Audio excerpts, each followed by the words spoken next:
j'ai une amie qui a été militante pour la Palestine il y a très longtemps, il y a plus d'une vingtaine d'années, et qui a voulu faire un voyage aux États-Unis avec sa fille, qui est âgée d'une quinzaine d'années, et arrivée aux États-Unis, elle a été refoulée. Elle a été refoulée par les autorités américaines au motif qu'elle aurait milité pour la Palestine il y a une vingtaine d'années. C'est assez incroyable. Mais ce qui est encore plus incroyable, parce que là au moins les choses sont à peu près claires, c'est qu'elle s'est retrouvée dans un centre de rétention avec beaucoup d'autres refoulés qui venaient du tiers-monde, et elle m'a appris, enfin on lui a confirmé en plus parce qu'elle porte plainte contre les autorités états-uniennes, et elle m'a appris qu'aux États-Unis, eh bien à l'entrée on refoulait également les malades du sida.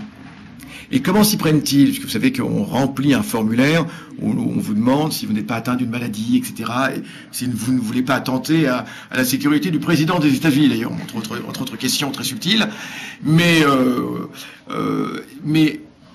elle m'a appris qu'en fait, eh bien, les policiers fouillaient dans les bagages pour voir, et dans la trousse de médicaments, pour voir les personnes qui déclaraient être malades, pour voir quel type de médicaments ils utilisent, pour dépister, démasquer les méchants malades du sida, qui tenteraient d'entrer dans ce beau pays des États-Unis sans déclarer leur maladie, parce que quelqu'un ils seraient immanquablement refoulés. Alors ça, c'est quelque chose d'incroyable que je ne savais pas.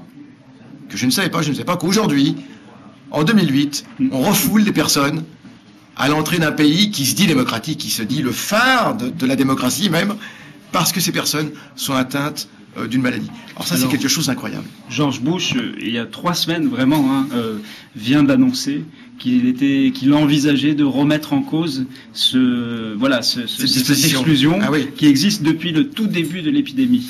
Et derrière, il y a une campagne à l'échelle mondiale organisée par des associations homosexuelles dont certains de ses membres aimeraient bien, je suppose, pouvoir aller librement, aller et venir entre New York et Paris, entre Londres et Paris, ou entre Londres et Los Angeles, alors que pour la Palestine et cette autre exclusion que tu évoquais, ça me semble plutôt mal barré.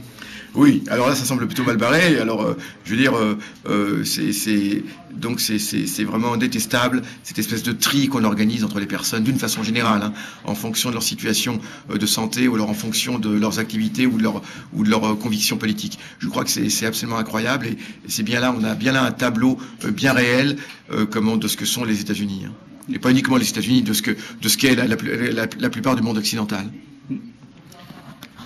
Alors Youssef, tu as participé à l'émission Survivre au sida aujourd'hui.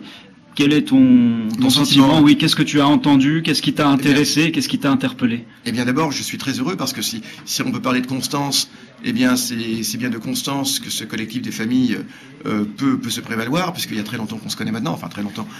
Et eh bien, il y a un certain nombre d'années, et je suis très très heureux que ce comité des familles, eh bien, ait poursuivi son action absolument fondamentale. Et d'abord, j'ai appris des choses. Et à chaque fois que je sais, je vous l'ai déjà dit, mais à chaque fois que je viens voir, j'apprends des choses, parce que malheureusement, ce sont des choses qu'on n'a pas l'habitude d'apprendre tous les jours par les médias habituels.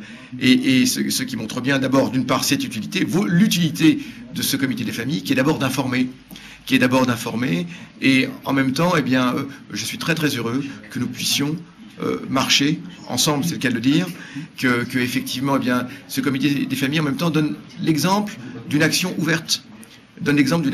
Sur la société, à savoir que ce n'est pas un comité qui se cache, ce n'est pas un comité de gens honteux, comme si on aurait quelque chose à cacher. Et comme la société voudrait que les malades soient, c'est-à-dire dans leur coin, d'abord dans leur coin en tant que malade, mais également très souvent, pour votre cas, en tant que bronzé, en tant que noir, en tant qu'immigré ou descendant d'immigrés.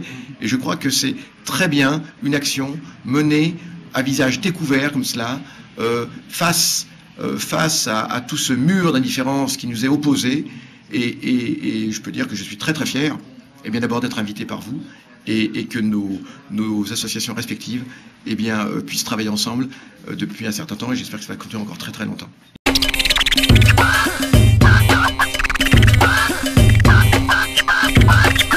Le 8 mai 2008, jour anniversaire des massacres de Sétif et Guelma en Algérie, le 8 mai 1945, eh bien donc le 8 mai 2008, nous organisons, avec un collectif d'organisation de cette marche, Nous organisons donc une marche qui partira de Barbès à 14 h et qui ira vers la porte de Clichy. Une marche contre la République raciste et coloniale. Une marche destinée à mettre en avant la question de la fracture coloniale et raciale dans ce pays. C'est la raison pour laquelle nous appelons tous les Noirs, tous les bronzés, tous les musulmans, tous les habitants des quartiers, quelle que soit leur origine, tous ceux qui subissent une discrimination basée sur l'origine, eh bien, nous leur demandons de se joindre à notre marche de façon, eh bien, à élever une grande protestation pour qu'enfin ce pays, eh bien, soit pour tous, pour qu'enfin, eh bien, ce pays ne soit plus un pays où on est discriminé en raison de son origine, en raison de sa catégorie sociale, mais qu'effectivement, eh bien, ce soit un pays fait pour tous. Et je crois que il est indispensable de le faire parce que nul ne pourra le faire à notre place. Voilà, je m'appelle Youssef, je suis du mouvement des indigènes de la République et aussi de la campagne civile internationale pour la protection du peuple palestinien. Mais là, c'est d'abord en tant que membre du mouvement des indigènes de la République que je parle. Hey, hey, hey.